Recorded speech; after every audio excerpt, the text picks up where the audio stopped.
শসা কেটে মানে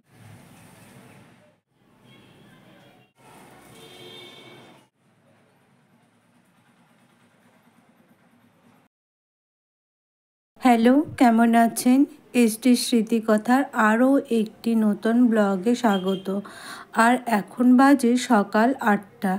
এখন থেকেই আমি আমার ব্লগটা শুরু করছি। আর আজ আমি আপনাদের সঙ্গে শেয়ার করব একজন ইন্ডিয়ান হাউসওয়াইফের প্রতিদিনের কী কাজকর্ম থাকে। আমাদের তো দৈনন্দিন জীবনযাত্রা প্রতিটা মেয়েরই মানে ঘরের বধূর একই রকম সাধারণত কাজ থাকে আর একই রকম ডেলি রুটিন আমরা শেয়ার করে থাকি। তবে শুধুই বা কেন বলি যে ইন্ডিয়ান হাউসওয়াইফের এই কাজগুলো থাকে, এটি কিন্তু প্রতিটা দেশেই মনে হয় একই রকম। এই ঘর পরিষ্কার করা, ঘর ঝাড় দেওয়া, একই রকম কাজকর্ম প্রতিটা মানুষেরই থাকে। তবে কাজকর্ম একই থাকলে কি হবে, তবে কিন্তু প্রতিটা মানে বাড়িরই দেখবেন খাওয়া দাওয়াটা একটু আলাদা রকম হয়। প্রতিটা বাড়ির একটা ফ্যামিলিতে যদি 5 জন থাকে, দেখবেন 5 জনেই কিন্তু একই রকম খাবার পছন্দ করেন। এটাই শুধু একমাত্র আলাদা হয় আমার মনে হয়। তো চলুন, এখানে মোটামুটি কথা বলতে বলতে আমার বেডটাও ক্লিন করা হয়ে গেছে।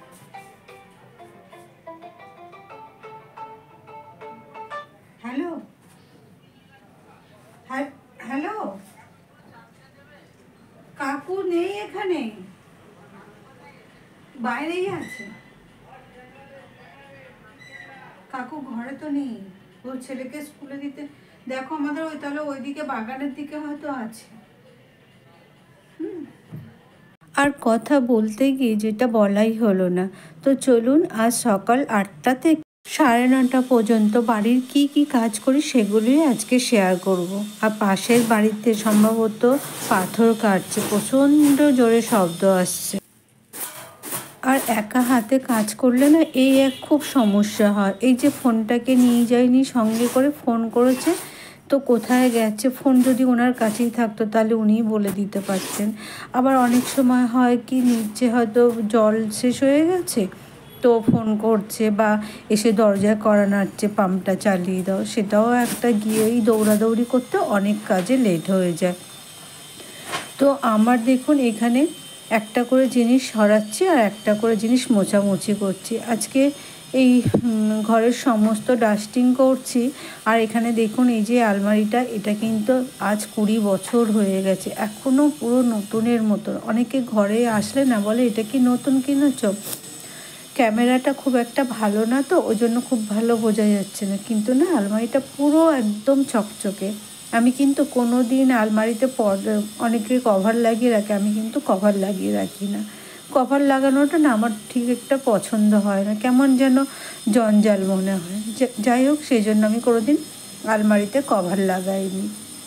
এখানে সমস্ত দরজা, আলমারি, জানালা সবই মুছে নিয়েছি। যদিও পুরোটা দেখালাম না, কেন বললাম, আমি প্রতিটা কাজ দেখাতে গেলে ভিডিওটা অনেক বড় হয়ে যায় আর ভিডিওটা বোরিংও লাগে। ভিডিও এডিট করতে করতে আবার ছুটলাম মাছ ভাজা বসিয়ে দিয়ে এসেছিলাম সেটা দেখতে। তো অনেক সময় হয় না, এই ভিডিও এডিটের চক্করে সমস্ত ভুলে যাই। তো এখানে সকালে জামাটা ছেড়ে রেখে দিয়েছিলাম, তো সেটাই এখন ধুচ্ছি, ধুয়ে মেলে দেবো। আর এটা সাধারণত একটু ধুয়েই নিই।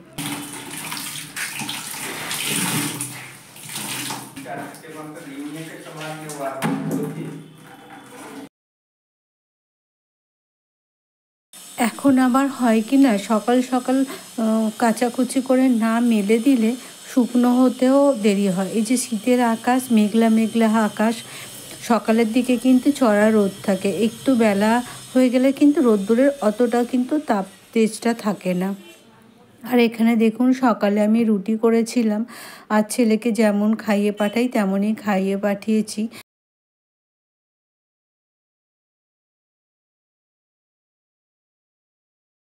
স্কুলের ব্যাগ গুছাতে গিয়ে দেখি গতকাল দিয়েছিলাম টিফিনে একটা শসা কেটে, মানে কেক দিয়েছিলাম আর শসা দিয়েছিলাম, দেখুন যেমন কি তেমন নিয়ে চলে এসছে, শসা খাইনি। আগে কিন্তু ফল দিতাম, আপেল, শসা এগুলো দিতাম, বা কলা। কলা দিলে তো খাই না বলে, তারপরে এই দেখুন, দেখেছেন কি দেবো বলুন তো টিফিন, এটা গতকালের, কিন্তু এখন একটু ঠান্ডা পড়ে গেছে বলে শশাটা বেশ ভালোই আছে।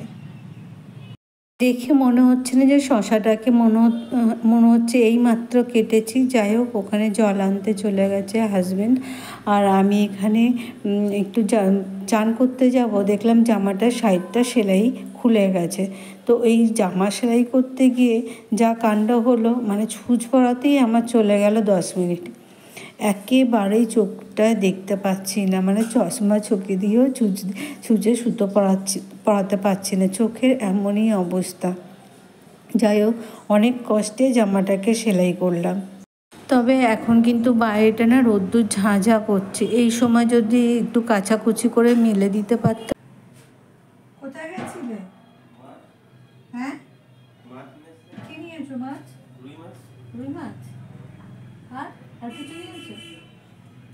সবজি কিনে বসাইতে বলছি। ওল নিয়ে নাও নাকি?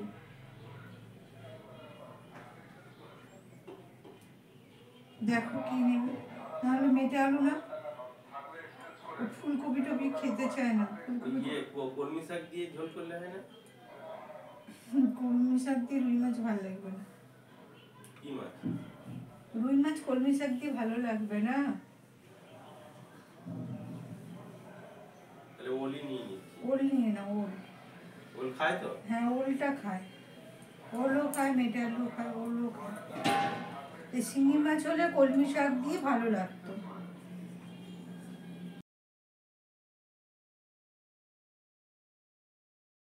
অনেক কষ্টে সেলাই করলাম জামাটা, অনেক কষ্টে। ছুঁচ পরাতে গিয়ে আমার বেশি কষ্ট হচ্ছিল। আমার চান কাচাকুচি সমস্তই হয়ে গেছে, এখন প্রায় বাজে 9টা মতো বাজে, আর মশলাও করা হয়ে গেছে একটু বাটা, কিন্তু কি যে সবজি নিয়ে আসবে এখনও ঠিক নেই। ওই যে ওল আনতে বললাম, আর কার সঙ্গে কি রান্না করলে হয় এটা ঠিকঠাক যায় না। রুই মাছ আনবে বলছে, আর বলছে কলমি শাক দিয়ে কেউ রুই মাছ রান্না করে? আমি একটু আমার ছেলেকে কলমি শাক দিয়ে শিঙি মাছের ঝোল খাওয়াই, তো সেটাই আর কি বলছিল যে কলমি শাক দিয়ে রুই মাছের ঝোল করবে। যাই হোক, আমি এখানে চান করে আর পুজো করতে চলে আসলাম। তারপর যাব রান্নাঘরের দিকে। আজকে হয়তো রান্নার দিকে কিছু দেখাবো না। আজকে সকালে এইটুকু ভিডিওই আপনাদের সঙ্গে শেয়ার করব। ভিডিওটা ভালো লাগলে প্লিজ লাইক করবেন, কমেন্ট করবেন, আর ভালো লাগলে আমার চ্যানেলটাকে সাবস্ক্রাইব করবেন। তো চলুন পুজো করে নিই। আর অন্য সময় হয় কি, আমি আগে ঠাকুরের বাসন মেজে রেখে দিয়ে মুছে তারপরে যাই চান করতে।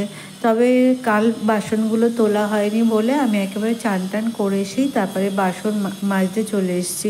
বাসনগুলো এখনও মাজা হয়নি, যদিও ফুল নিয়ে এসছে। আজকে ফুলগুলো নিয়ে এসছে খুব ভালো, পুরো টাটকা। জবা ফুলটা এত টাটকা, দেখতে ভালো লাগছিল।